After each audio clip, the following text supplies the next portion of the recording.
The day my father signed the family fortune over to my brother, everyone in the room looked at me. They expected anger. They expected me to argue, maybe even beg. Instead, I smiled. "Congratulations, Daniel."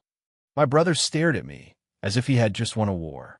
He had no idea that 3 years earlier, I'd already started building something that would eventually make our family fortune look small. But at that moment, nobody knew. Not my father, not my mother, not Daniel, and especially not the woman sitting beside my brother, whispering that I had finally been put in my place. The lawyer closed the inheritance file. My father leaned back in his chair.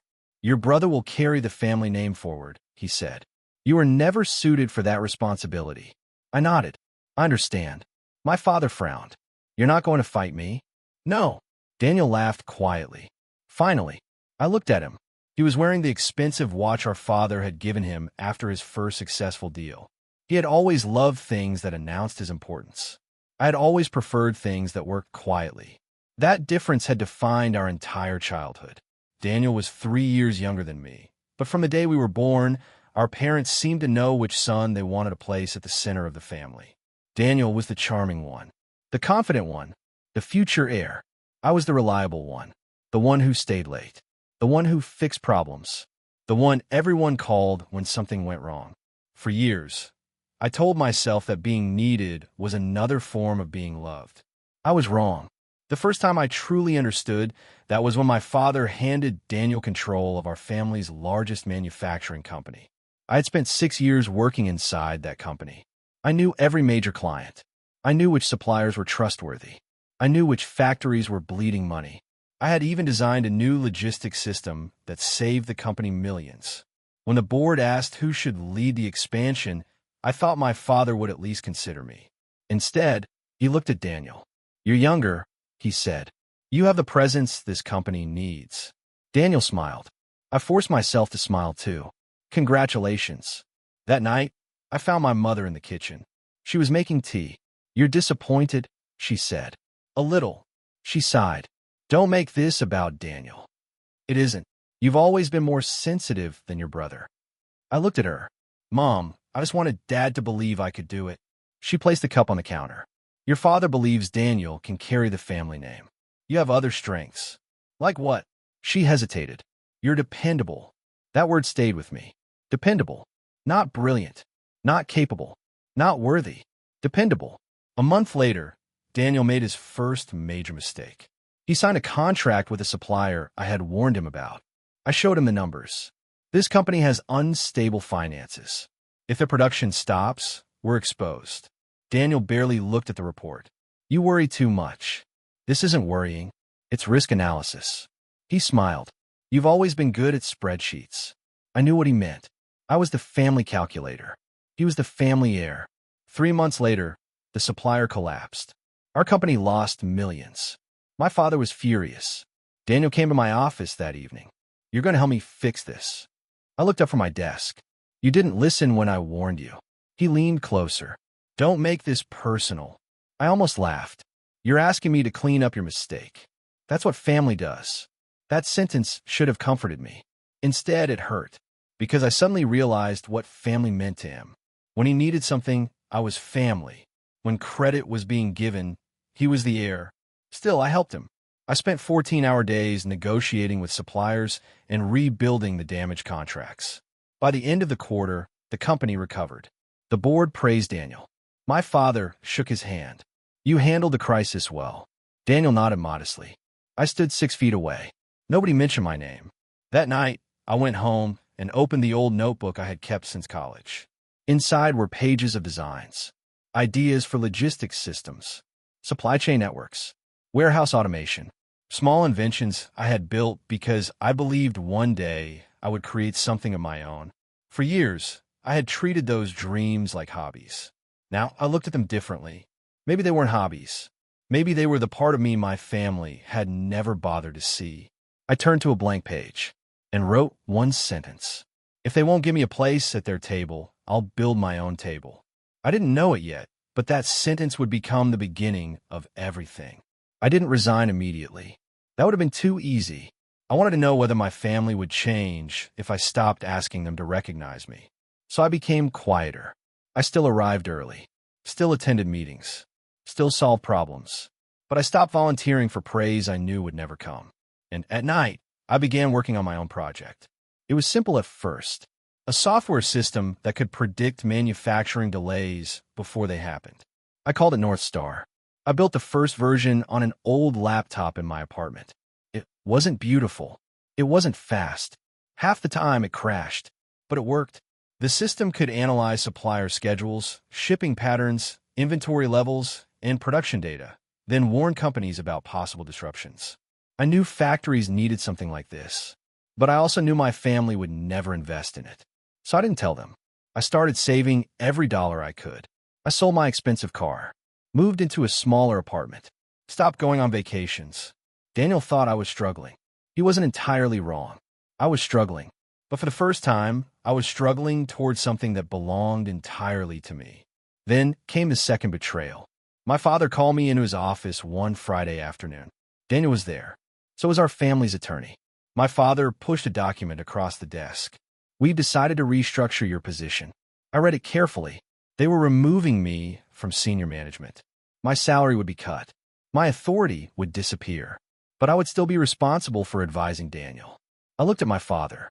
Why? He didn't hesitate. Because Daniel needs room to lead. I glanced at my brother. He looked uncomfortable for about 2 seconds. Then he shrugged. "You know how Dad thinks." I turned back to the document. "So you want me to do the work without having any authority?" My father sighed. "Don't be dramatic." I almost smiled.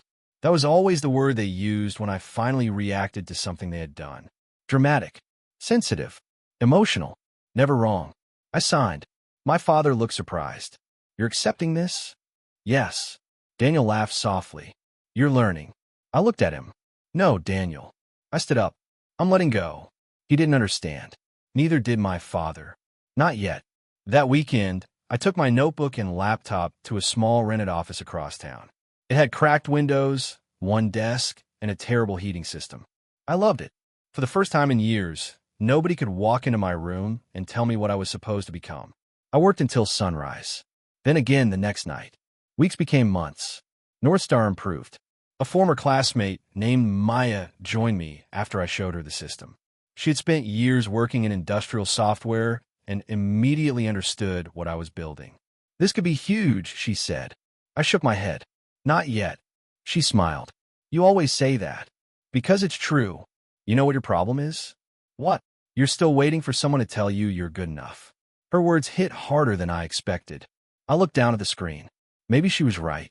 So I made myself a promise. I would stop waiting. Our first real client was a small manufacturing company that had nearly gone bankrupt because of repeated supply delays. They agreed to test North Star for 3 months. The first month, nothing happened. The second month, North Star warned them about a supplier shipment that was likely to be delayed. They ignored it. The shipment arrived 11 days late. They lost almost $200,000. The owner called me. "Can your system prevent this?" I answered honestly. No system can prevent everything. There was silence. "But we can see it coming." That was enough. He signed a long-term contract. Then another company called. Then another. We were still tiny. But something had changed. People were beginning to pay for what I had built. And then, one rainy evening, I received a message from my father. "Come home. We need to talk." I stared at the screen. I hadn't been home in almost 3 months. I knew immediately that something had happened. What I didn't know was that my father wasn't calling me because he missed his son. He was calling because the family business was beginning to fall apart. And for the first time in my life, I wasn't sure I wanted to save it. I drove back to my parents' house the next morning. The same house I had grown up in looked different after 3 months away. Or maybe I was the one who had changed. The stone driveway was still lined with trimmed trees. The front windows still reflected the afternoon sun. Even the brass handle on the front door was the same one I had touched thousands of times as a child. But when I stepped inside, I no longer felt like I was coming home. I felt like I was visiting a place where I used to belong. My mother was waiting in the living room. She stood the moment she saw me. "You came. You asked me to." Her expression tightened. "Your father is upstairs." "Is Daniel here?" She hesitated. "Yes." Of course he was. I followed her upstairs. My father's office door was open. He was sitting behind his desk, but he looked older than I remembered. Daniel stood near the window. There were several documents spread across the desk. My father pointed to the chair. "Sit." I sat. Nobody spoke for several seconds. Finally, my father said, "The company has a problem." I almost smiled. That isn't exactly new. Daniel's eyes hardened. My father ignored the comment. "Our largest distribution partner is threatening to terminate the contract." "What?" Repeated delays. I looked at Daniel. He looked away. I picked up the report. The numbers were worse than I expected. Production delays had increased. Inventory losses were climbing. 3 major clients were demanding compensation, and the company had taken on debt to cover Daniel's failed expansion. I placed the report down. "You need to reduce your supplier exposure." Daniel immediately snapped. "We already know that." "Then why haven't you?" "Because it's complicated." "It wasn't complicated when I warned you 2 years ago." My father slammed his hand against the desk. "Enough." Silence filled the room. Then he looked at me. "We need your help." There it was. The sentence I had waited years to hear, but hearing it now felt strangely empty. "What kind of help?" "Come back." Daniel turned. "What?" My father continued. "You'll return as Executive Strategy Director. You'll report directly to me. Daniel will remain CEO." I stared at him. "So I fix everything. You'll work together." I looked at Daniel. He didn't look pleased. My father lowered his voice. "This family has survived because we stand together." I almost believed him. Then I remembered the inheritance papers, the boardroom, the salary cut, the way my father had told me I wasn't suited to lead. I pushed the report back. "No." My mother, who had been standing quietly near the door, looked shocked. My father frowned. "What did you say?" I said no. Daniel laughed. "You're really going to abandon the family now?" I looked at him. "I didn't abandon the family. I stood. You replaced me." His smile disappeared. I walked toward the door. Behind me, my father said, "You'll regret this." I stopped. For a moment, I wanted to turn around. Part of me still wanted him to say something different, something a father should have said years ago. Instead, I heard, "You'll come back when your little company fails." I looked over my shoulder. My company isn't little anymore. Nobody answered. I left. That night, Maya called me. "How did it go?" "They asked me to come back." "And?" I said no. She laughed. "Good." I sat at my desk and looked at North Star's latest numbers. We had 12 active clients. Revenue was growing. Our system was becoming more accurate every month. But I still hadn't told Maya the biggest thing. I had secretly purchased a small warehouse 6 months earlier. Not for storage, for something much larger. I had spent months designing a physical automation system that could work with North Star. If the software could predict supply problems, the machines could help companies respond to them. I wanted to build an entire industrial ecosystem, not another software company, an empire. But I knew it would require enormous capital. So I kept working. And then our biggest opportunity arrived. A multinational manufacturing group requested a demonstration. If they signed, North Star would become profitable enough to expand internationally. The presentation was scheduled for Monday. On Sunday night, I received another call. This time, it wasn't my father. It was Daniel. "You should hear this from me." "What?" "The family board is going to remove Dad from direct management." I froze. "What happened?" "Debt." My grip tightened around the phone. "How bad?" "Bad enough." I closed my eyes. For years, I had imagined the day my family finally needed me.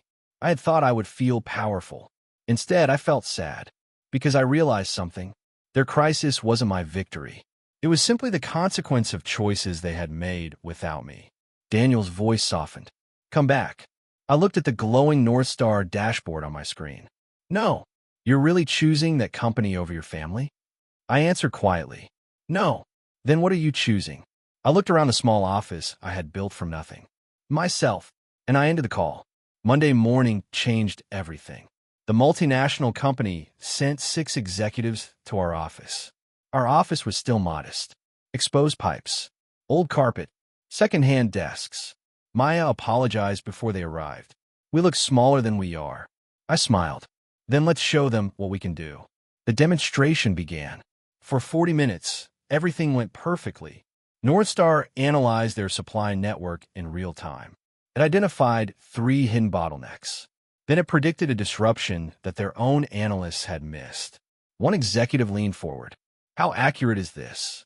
Currently 93% under comparable conditions. He looked at the others. What would deployment cost? Maya answered. The room went silent. Then the executive said something I never expected.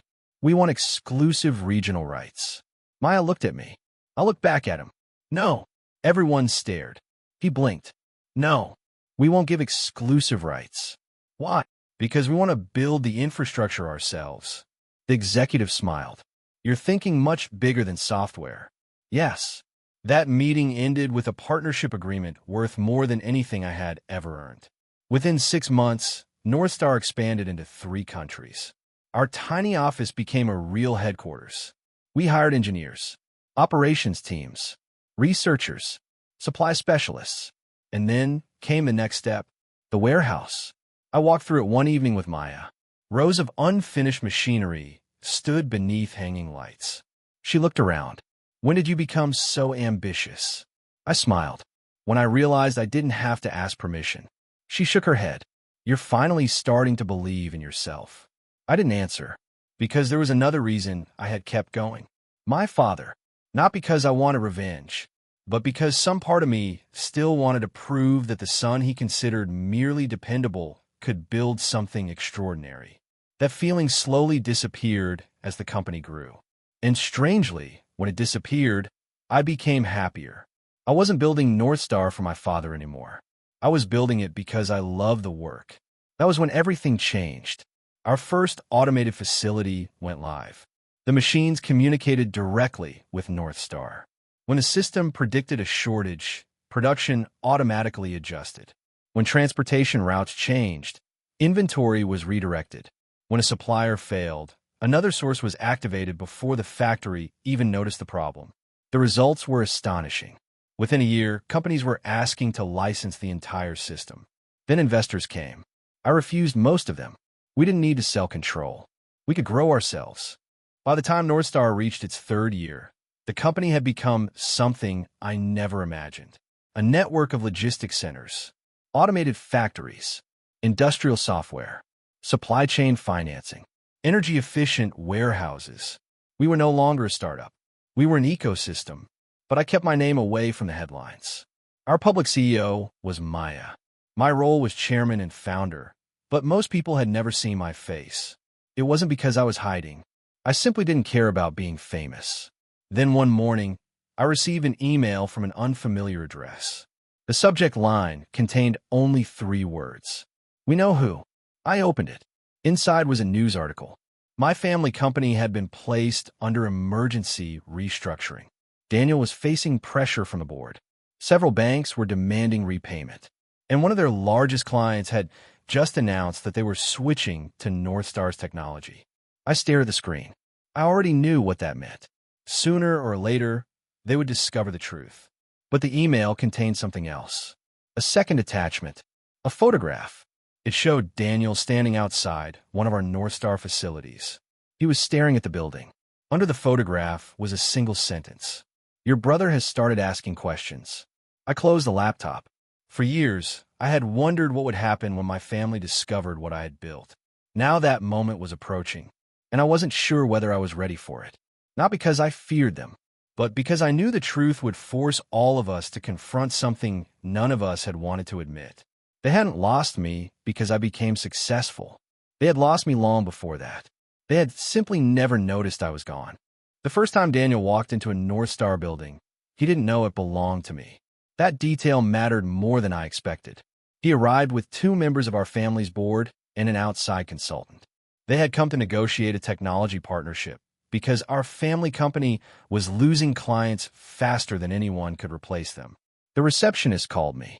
Mr. Hale, there's a Daniel Mercer here asking for a meeting. I closed my laptop. Send them to the executive conference room. Maya looked at me. You're going to meet him? Yes. Are you sure? I thought about it. No. She smiled. At least you're honest. I walked into the conference room 5 minutes later. Daniel was standing beside the window.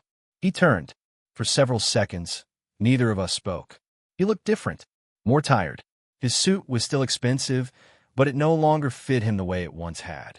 His confidence had become something he wore deliberately rather than naturally. His eyes moved across the room. The glass walls, the screens, the North Star logo, the photographs of our international facilities. Then he looked at me. You, I pulled out a chair. Sit down. He didn't. You own this? Yes. He laughed once. It wasn't amusement. It was disbelief.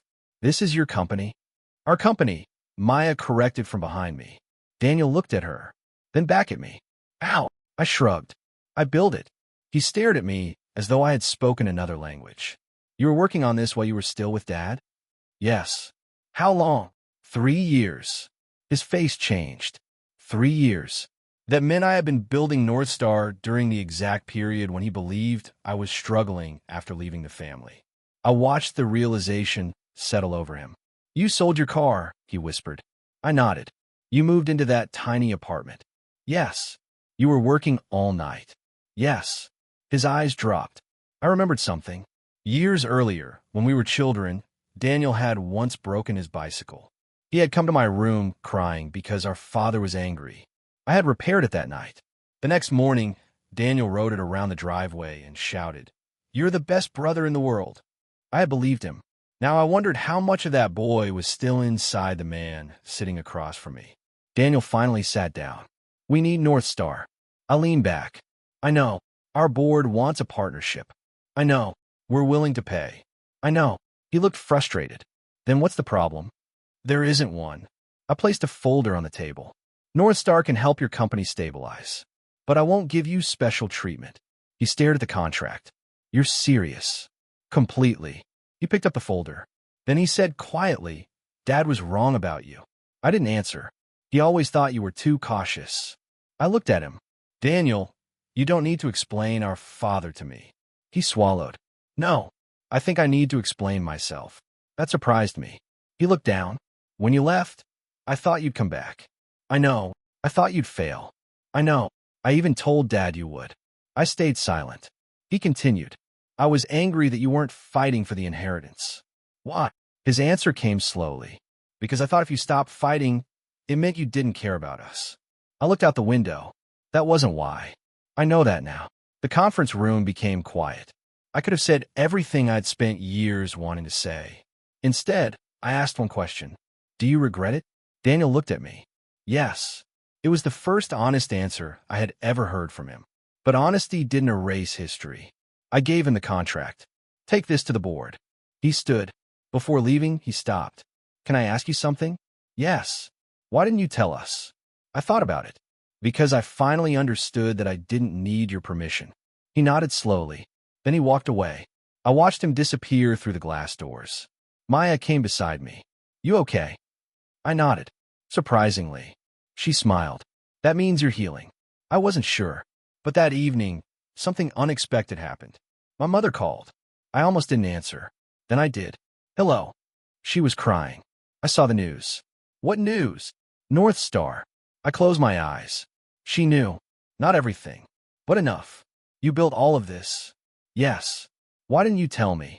I sat quietly. Because there were so many answers. Because you never asked. Because every time I tried to show you what mattered to me, you told me to support Daniel. Because I was tired of being the son who needed to prove he deserved a place. Instead, I said, I didn't think you'd believe me. She began crying harder. I would have. I almost laughed. Not cruelly, just sadly. Mom, you didn't believe me when I was standing right in front of you. There was silence. Then she whispered, Can I see you? I looked at the city lights outside my window. Not tonight. Please. Another day. When I ended the call, I sat there for a long time. The hardest part wasn't seeing my family regret what they had done. It was realizing that their regret could no longer give me back the years I'd spent waiting for them to choose me. 2 weeks later, my father came to North Star. He didn't call first. He simply arrived. My assistant informed me that an older gentleman was waiting in reception. I already knew who it was. I walked downstairs. My father stood beside the entrance, looking around. For once, he wasn't surrounded by directors or lawyers. He looked like an ordinary old man who had walked into a building much larger than he expected. His eyes met mine. You really built this. Yes. He looked at the North Star logo, then at me. I didn't know. I know. He nodded. I should have. I didn't answer. We walked into a private room. He sat down. I remained standing. He noticed. You don't trust me. I don't know if trust is the right word. What is? History. He looked down. I was wrong. The words came out quietly.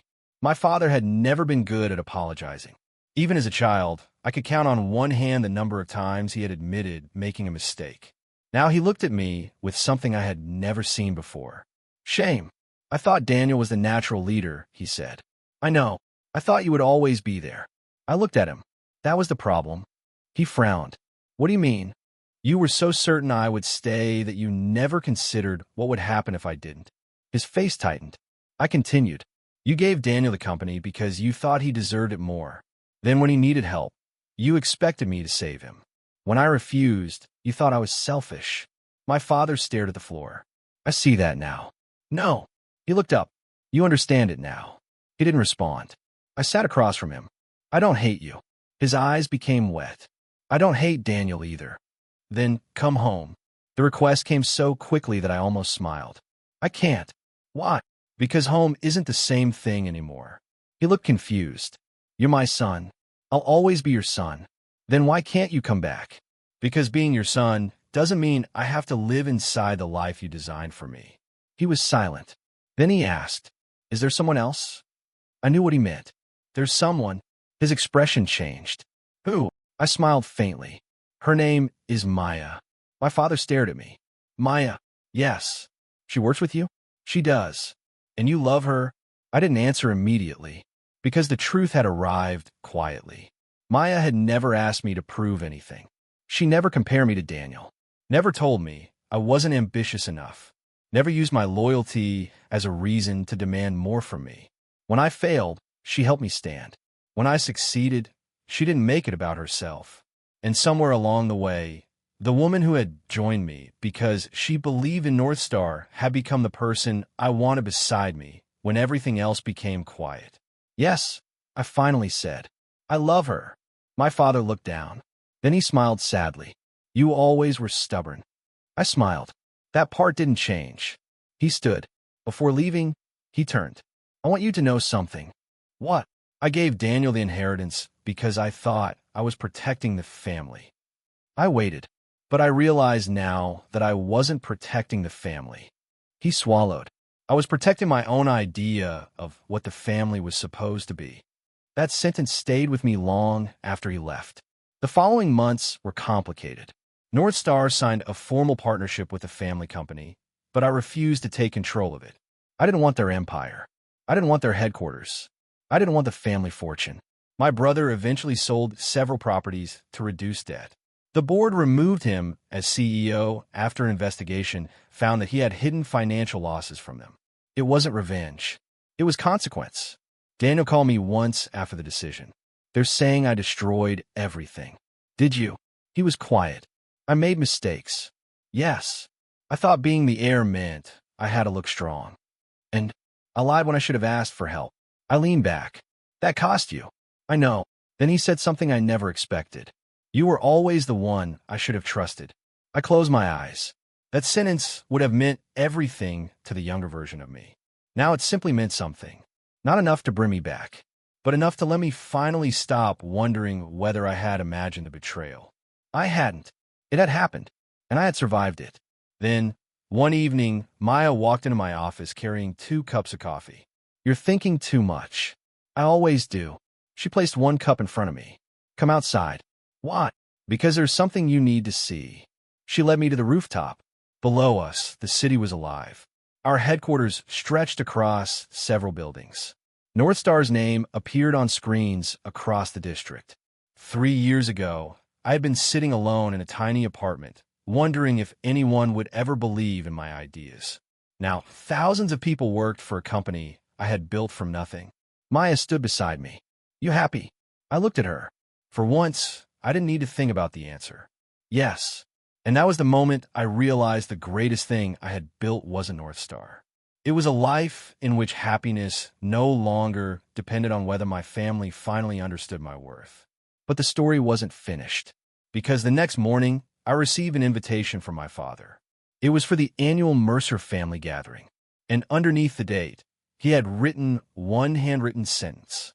I want to see both my sons at the same table one more time. I almost threw the invitation away. Maya found it on my desk the next morning. You're going. I looked at her. That sounded less like a question. It wasn't. I picked up the envelope. My father's handwriting was still unmistakable. For years, I had imagined sitting across from my family after becoming successful. In those fantasies, I had imagined their shock, their apologies, maybe even their jealousy. But reality had been much quieter. There had been no grand confrontation, no satisfying moment where I could tell them they were wrong. Just a slow understanding that I had become someone they no longer knew. What if I don't go? I asked. Maya sat across from me. Then don't. You think I should? I think you should decide based on what you want, not what you think they deserve. That answer stayed with me. So I went. The family gathering was held at the same estate where my father had signed the inheritance documents over to Daniel. Walking through those doors felt like stepping into an old photograph. The dining room hadn't changed. The long table was still there. The portraits still hung on the walls. Even the old grandfather clock was ticking in the corner. My mother saw me first. She smiled through tears. You came. Yes. She hugged me. I let her. It wasn't the same as before, but it wasn't nothing. Daniel arrived 20 minutes later. He looked thinner, quieter. He saw me and stopped. Hey, that was all. We sat at opposite ends of the table. My father entered last. He looked at all of us. For a moment, nobody spoke. Then he said, I wanted one dinner. Daniel smiled bitterly. That's all. My father looked at him. Yes. We ate. The conversation was painfully ordinary. My mother asked about North Star. Daniel talked about a small consulting company he had started after leaving the family business. My father mostly listened. Then, halfway through dinner, he put down his fork. I need to tell you both something. The room became silent. The family fortune is gone. My mother looked at him. What? He nodded. Almost all of it. Daniel stared. Ow! My father looked toward me. I knew immediately what he was thinking. He expected me to react. I didn't. The restructuring cost us most of our liquid assets, he explained. The remaining properties are being sold. Daniel leaned back. So the inheritance is basically worthless. My father nodded. There won't be much left. I watched my brother's face. 3 years ago, that statement would have terrified him. Now he simply looked tired. Then my father turned toward me. I know you don't want anything. I said nothing. I still want to give you something. No. He frowned. You haven't heard what it is. I don't need it. It isn't money. That caught my attention. He reached into his pocket and placed a small key on the table. I stared at it. What is that? Your grandfather's workshop. I hadn't heard that name in years. My grandfather had been the only person in the family who encouraged my curiosity. When I was 12, he had taken me into his old workshop and shown me how machines worked. He used to tell me, a machine doesn't care who owns the factory. It only cares whether you understand how it works. I had spent countless afternoons there. After he died, my father locked the place. I had forgotten about it. My father pushed the key toward me. I kept it. I picked it up. For some reason, my hands trembled. Daniel looked at the key. You're giving him Grandpa's workshop? My father nodded. He always loved that place. I closed my fingers around the key. Why now? My father looked at me. Because I finally understand that some things matter more than inheritance. The dinner continued, but I barely tasted anything. Later that night, I drove to the workshop. It stood behind an old farmhouse outside the city. Dust covered the windows. The lock resisted when I turned the key. Then the door opened. The smell hit me first. Oil, wood, metal, memory. I walked inside. Everything was still there. The old workbench, my grandfather's tools, a broken radio, a small metal airplane I had built when I was 13. I picked it up. A smile escaped me. Then I noticed something carved into the workbench. My initials. I ran my fingers over them. For years, I had believed my family had forgotten the person I was before the inheritance. Standing there, I realized someone had remembered. My grandfather had. I stayed until midnight. When I finally returned home, Maya was waiting. She looked at the key in my hand. You went. I nodded. And I smiled. I think I found the beginning. The beginning of what? I looked at her. I don't know yet, but I did. The next morning, I made a decision. North Star was already an empire, but I didn't want it to remain an empire built only around me. I wanted to build something that could outlive me. A research foundation, an innovation center, a place where young engineers could experiment without needing a wealthy family name behind them. The idea came from my grandfather. He had given me curiosity when everyone else had given me expectations. So I decided to give that freedom to others. Maya loved the idea. Then let's build it. And we did. But while we were building the foundation, something unexpected happened. Daniel came to my office. He wasn't asking for money. He wasn't asking for a job. He placed a folder on my desk. I need you to look at this. I opened it. Inside were old financial documents from our family company. What am I looking at? Transfers. I scanned the pages. Several payments had been made years earlier to a private investment firm. I looked at him. What's this? I don't know. Why are you showing me? Because I found them while cleaning out Dad's office. He lowered his voice. And one of the companies receiving those payments was registered under a name connected to North Star. I froze. What? Daniel shook his head. I know how it sounds. I read the documents again. The dates were from before North Star existed publicly, and the company name wasn't mine. But the pattern was too strange to ignore. Someone had been moving money, and if Daniel was right, the trail might lead somewhere inside our own family. I spent the next week investigating the documents. Maya brought in an independent forensic accounting team. We didn't involve my father. We didn't involve Daniel either. For the first time, I wanted facts before emotions. The investigation revealed something unexpected. The private investment firm had been purchasing shares in several small technology companies years before North Star became successful. One of those companies had been started by me. My old company, the one I had created before leaving the family business. The one I had eventually shut down when North Star began growing. I stared at the records. That doesn't make sense. Maya looked at me. Your father invested in you. Without telling me, apparently. I kept reading. There have been small investments. Not enough to control anything. Not enough to make me wealthy. But enough to keep my earliest work alive. My father's name wasn't directly attached. The money had moved through intermediaries. I didn't understand why. Then we found another document. A letter, written by my father, dated 6 years earlier, before I had left the family company. I read it twice. Then again, it said, if he ever chooses to build something of his own, make sure he has the freedom to do it without knowing where the support came from. He would refuse if he knew it was family money. I couldn't breathe for a moment. Maya looked at me. What does it say? I handed her the letter. She read it. Then she looked at me. So your father did believe in you. I shook my head. No. What? He believed in the version of me he wanted to discover. I sat down. The truth was complicated. My father had secretly supported my early work, but he had also taken away my position, given Daniel the inheritance, dismissed my ambitions. Maybe he had loved me in the only way he knew how, but love didn't excuse the damage. That evening, I went to see him. He was sitting alone in the old house. I placed the letter on the table. He looked at it. You found it. Yes. He sighed. I should have told you. Why didn't you? Because every time I tried to help you, you became angry. I became angry because you helped me in secret while refusing to acknowledge me in public. He closed his eyes. You're right. That answer hurt more than an argument would have. I sat across from him. Why Daniel? He took a long breath. Because I thought I understood him. And me? I thought I understood you too. You didn't. No. He looked at me. I thought you were content being behind the scenes. I laughed quietly. I wasn't content. I was loyal. He nodded. I know that now. For a long time, we sat without speaking. Then he said, when you left, I was angry. I know, but after 6 months, I became afraid. Of what? That you wouldn't come back. I looked at him.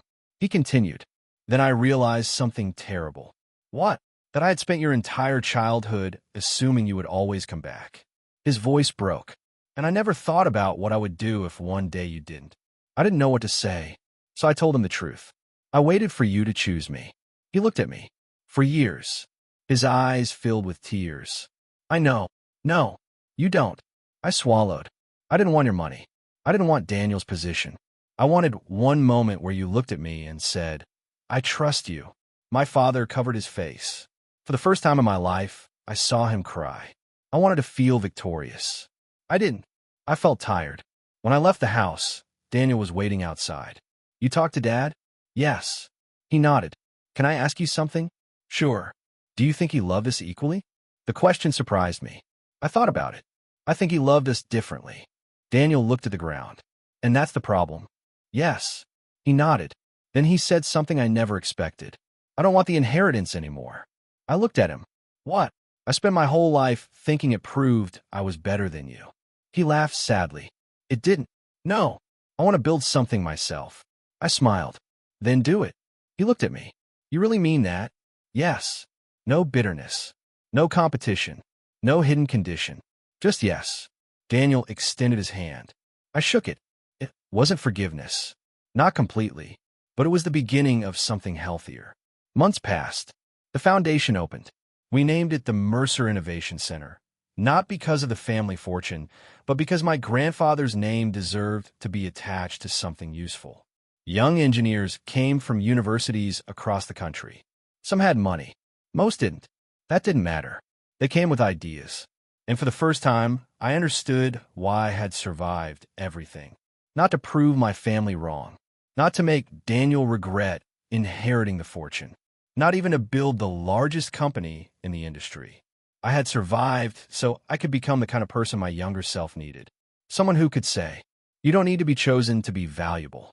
One evening, Maya and I stood outside the completed research center. She slipped her hand into mine. You know what's strange? What? You started all of this because your family didn't see you. I smiled. And now? She looked at the building. Now you're building places where other people will be seen. I looked at her. That's enough for me. She squeezed my hand. Then my phone rang. It was my father. I answered. His voice was weak. Come to the hospital. My heart stopped. What happened? There was silence. Then he said, I don't think I have much time left. I closed my eyes. Everything I'd spent years trying to move beyond suddenly felt very close again.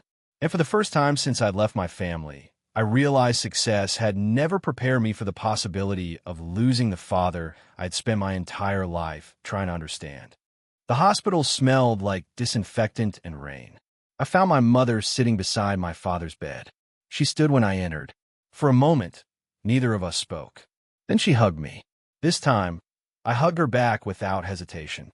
My father opened his eyes. You came. Of course. He tried to smile. You always did. I pulled a chair beside his bed. He looked smaller than I remembered. The man who had once filled boardrooms with a single sentence now struggled to lift his hand. Daniel arrived 20 minutes later. He stood at the doorway. My father looked at both of us. My sons. Daniel walked closer. I'm here, Dad. My father reached for his hand. Then mine. He held them together. I wasted too much time. Neither of us corrected him. He looked at me. I thought giving Daniel the inheritance would protect the family. I said nothing. I thought you didn't need protecting. I swallowed. You were wrong. Yes. His voice trembled. I was. Daniel looked away. My father continued. I made one child carry responsibility and the other carry expectations. He looked at Daniel. And I made you believe inheritance meant you had to become me. Daniel's eyes filled with tears.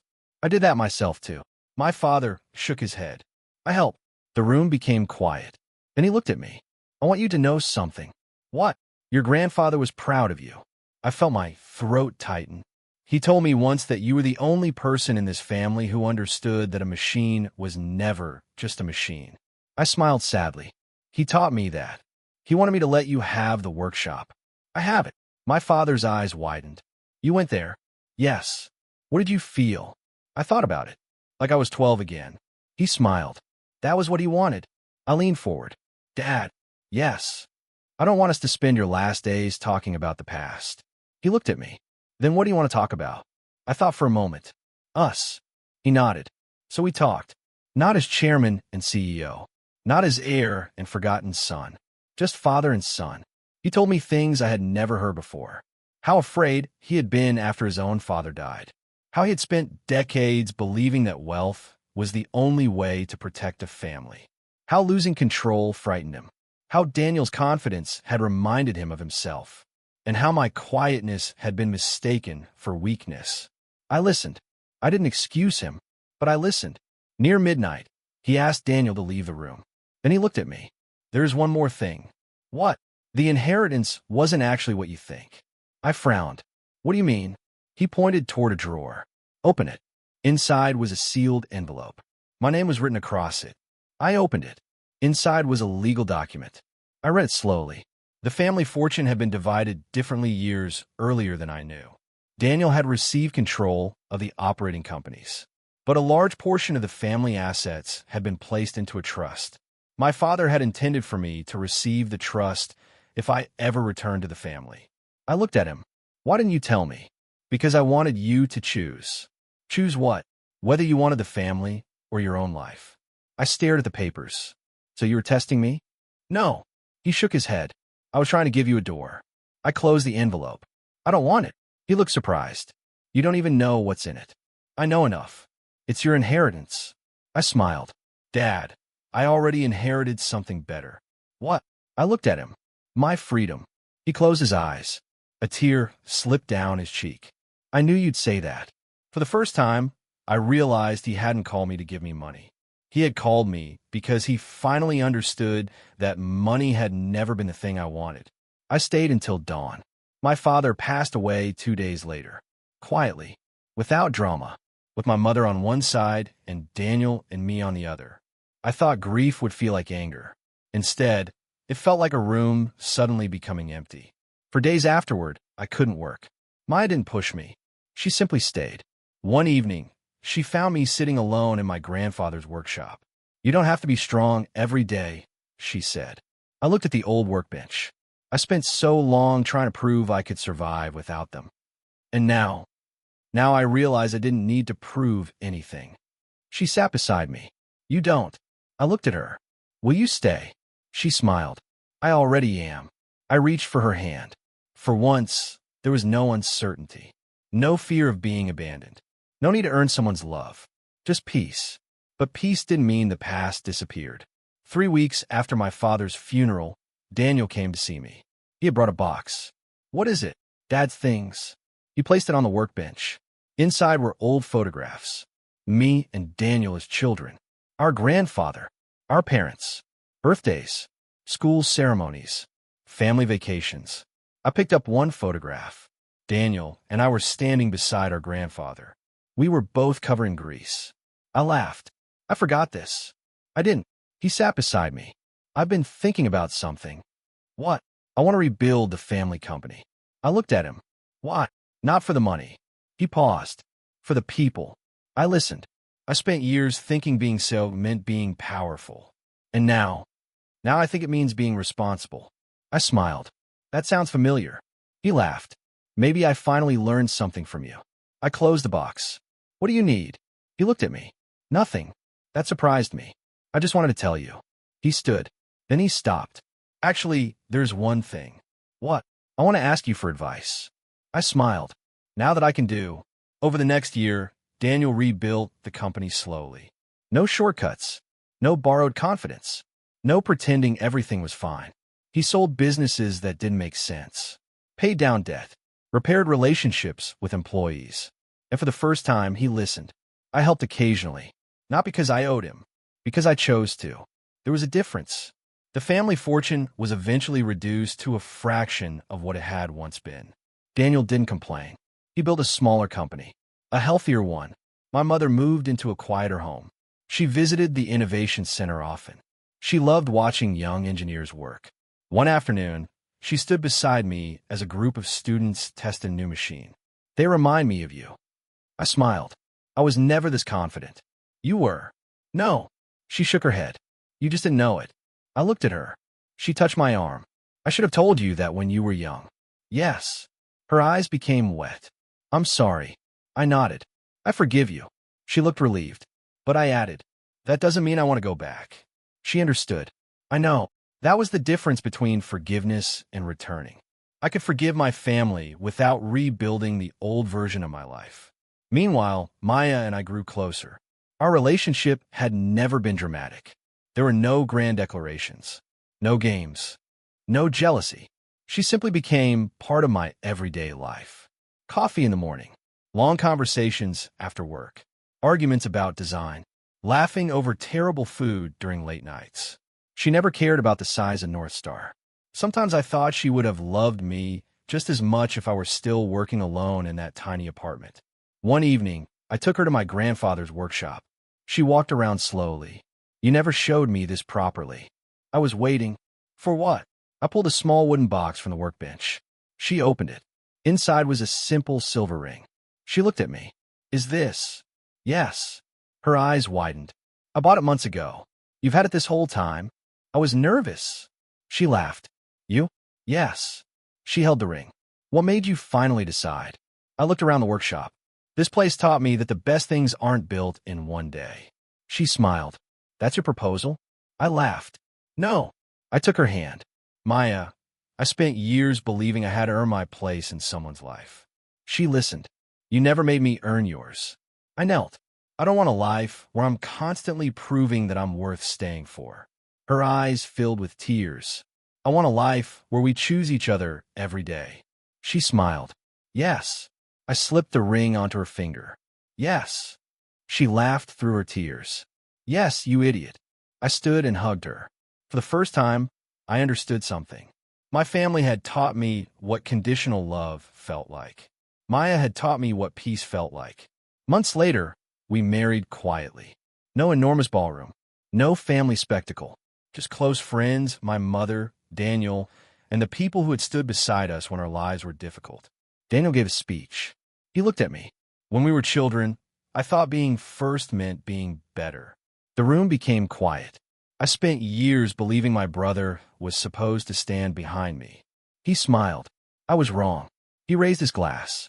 "To my brother, who stopped waiting for permission and built something nobody could take from him." I raised mine. "To my brother, who finally learned he didn't need a throne to become his own man." Everyone laughed, even Daniel. That night, after everyone left, Maya and I stood outside beneath the lights. She rested her head against my shoulder. "Are you happy?" I looked at the road ahead. "Yes." "What about your family?" I thought about my father, my mother, Daniel, the inheritance, the old house, the years I had spent believing I wasn't enough. "I don't need them to be sorry anymore." Maya looked up. "Why?" "Because I'm not that person anymore." And I meant it. The family fortune had once seemed like the ultimate symbol of worth. Who inherited it mattered. Who controlled the company mattered. Who sat at the head of the table mattered. But after losing it all emotionally, I had discovered something more valuable. A life where I wasn't waiting for anyone to choose me. North Star continued growing, but I stopped measuring its success by valuation. The Innovation Center became my favorite part of the company. Every year, we funded young inventors who couldn't afford to pursue their ideas. Some succeeded, some failed. That was okay. I had learned that failure wasn't being overlooked. Failure wasn't losing an inheritance. Failure wasn't leaving the family business. Failure was spending your entire life becoming someone else because you were afraid your true self wouldn't be loved. I had done that once. Never again. Years later, I returned to the old family estate. The house had been sold. The gardens were overgrown. The grand dining room was empty. I stood where my father had once signed the inheritance papers. I remember Daniel smiling. I remember myself saying, "Congratulations." Back then, I thought I'd lost everything. Now I understood. That was the day I had finally stopped losing myself. I walked outside. Daniel was waiting by the car. "You ready?" "Yes." We drove away together. Not as heir and forgotten son. Not as winner and loser. Just brothers. The past remained behind us. And for the first time, neither of us needed to turn around. Years later, people would ask me when North Star became an empire.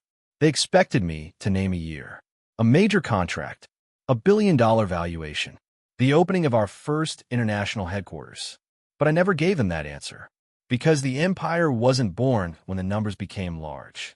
It was born the night I sat alone in a tiny apartment and realized I could no longer spend my life waiting for my family to decide whether I was valuable. Everything after that was simply the result of one decision. I chose myself. North Star eventually expanded far beyond anything I had imagined. Our systems ran through factories on 3 continents. Our research center produced inventions that were later adopted by companies around the world. We funded scholarships. We built training programs. We helped small manufacturers survive against larger competitors. And every time someone asked me why I cared so much about giving unknown people a chance, I thought about the younger version of myself. The boy in his grandfather's workshop. The man sitting at the back of family meetings. The son who had been called dependable when what he really wanted was to be trusted. I never forgot him, but I no longer felt sorry for him, because he had survived, and more importantly, he had learned. One afternoon, I received a message from Daniel. Come to the old workshop. I found something. I smiled. We had restored the workshop years earlier, but we rarely went there together. When I arrived, Daniel was standing beside the workbench. He held an old notebook. What's that? Grandpa's. I took it from him. The pages were filled with sketches, machines, tools, ideas. At the back was a letter. My name was written on the outside. My heart stopped. I opened it. The handwriting was shaky. My grandfather had written it shortly before he died. To my grandson, if you're reading this, you're probably older than the boy who used to spend his afternoons taking apart things he couldn't put back together. I smiled, then continued. I don't know what kind of man you'll become, but I know one thing. Don't spend your life trying to inherit someone else's definition of success. I stopped reading. Daniel looked at me. What does it say? I handed him the letter. He read silently. Then he smiled. Grandpa knew you. Better than Dad did. Daniel nodded. Maybe better than any of us. We stood there for a while. Then Daniel said, You know what I finally understand? What? The inheritance wasn't the money. I looked at him. What was it? He pointed to the workshop. The freedom to build something. I smiled. That sounds like something Grandpa would say. Daniel laughed. We sat together at the old workbench. For the first time, I didn't feel like I had to protect myself from him. He wasn't the brother who had taken something from me anymore. He was simply my brother, a flawed man who had made mistakes, a man who had changed. And I had changed too. That evening, I returned home to Maya. She was sitting on the balcony, reading. She looked up. You're late. I found something. What? I handed her the letter. She read it, then looked at me. That's beautiful. Yes. She closed the letter. What are you going to do with it? I thought for a moment. Put it somewhere young people can read it. She smiled. That sounds like you. I looked at her. Do you ever regret choosing me? She laughed. Never. Even when I'm impossible. Especially then. He sat beside her. The city lights stretched across the horizon. Years ago, I had looked at a different skyline and wondered whether I would ever escape the shadow of my family. Now I realized I'd been asking the wrong question. I didn't need to escape their shadow. I simply needed to step into my own light. That night, I made one final decision. I would transfer a significant portion of my personal wealth into the Innovation Foundation. Not because I hated money. Money had built North Star. Money had created opportunities. But money was only useful when it served something larger than itself. I wanted young people to have access to laboratories, mentors, equipment, education, a chance, the kind of chance I had eventually created for myself. I wanted someone with no famous surname to walk into that building and believe they could change the world. Because I knew exactly what it felt like to be underestimated. And I knew how powerful it was when one person finally believed.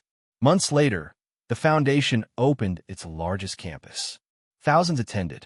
Students, researchers, engineers, entrepreneurs. My mother was there. Daniel was there.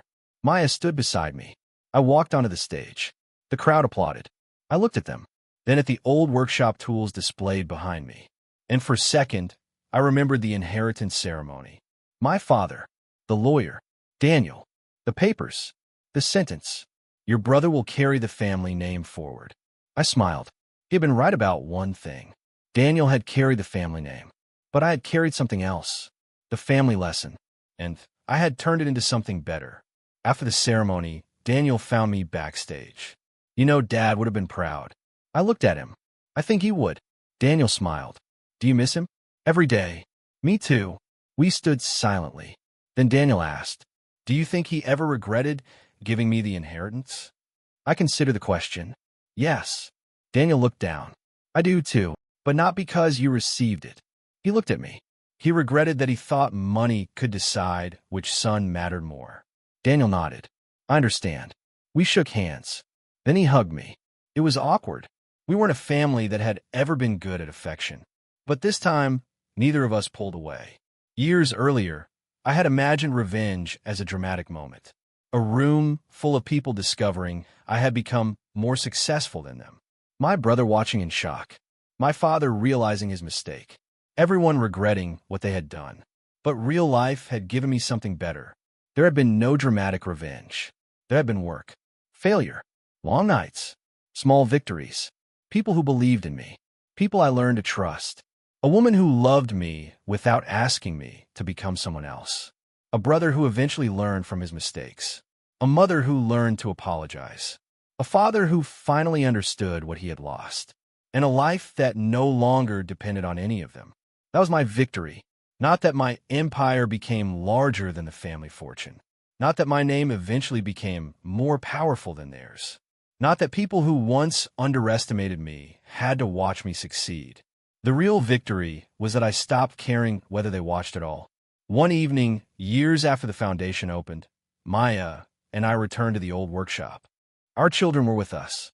They were arguing over a broken little machine. I can fix it. No, you can't. Yes, I can. I laughed. The sound filled the workshop. Maya looked at me. You know what this reminds me of? What? You. I watched the children. I hope they don't become too much like me. Why? Because I was stubborn. She smiled. They're going to be fine. I knelt beside them. Show me what happened. One of them handed me the machine. I examined it. Who built this? I did. Then don't give up because it broke. The child looked at me. Can you fix it? I smiled. We can. We sat together on the floor. For the next hour, we worked on it. No boardroom. No inheritance. No family name. No empire. Just a child, a broken machine, and someone willing to help. And suddenly, I understood the entire journey.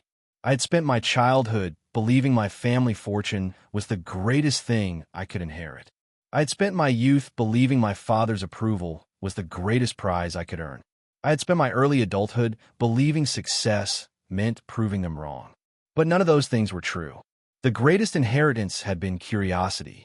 The greatest wealth had been freedom. The greatest success had been becoming someone I respected. And the greatest revenge had been waking up one morning and realizing I no longer needed revenge. I had let my brother inherit the family fortune. He inherited the houses, the companies, the investments, the name. I inherited uncertainty. So I built, brick by brick, failure by failure, decision by decision, until one day, without even noticing when it happened, I had built an empire. Not an empire made of money alone. An empire made of people, ideas, trust, opportunity, love, family chosen freely rather than demanded by blood, and peace, especially peace. I once thought walking away meant losing. Now I know better. Sometimes walking away is the first time you stop losing yourself. My brother inherited the fortune. I built the future. And in the end, neither of us needed the other's life. We simply needed to understand our own. I closed the workshop door that night. My children ran ahead. Maya waited for me by the car. I looked back one last time. The old building was dark, but inside it remained every lesson that had brought me there. I smiled. Then I turned away. Not because I hated the past, because I no longer needed to live in it. And that was the final thing my family could never give me. Freedom. I had to build it myself. And once I did, no inheritance could ever take it away.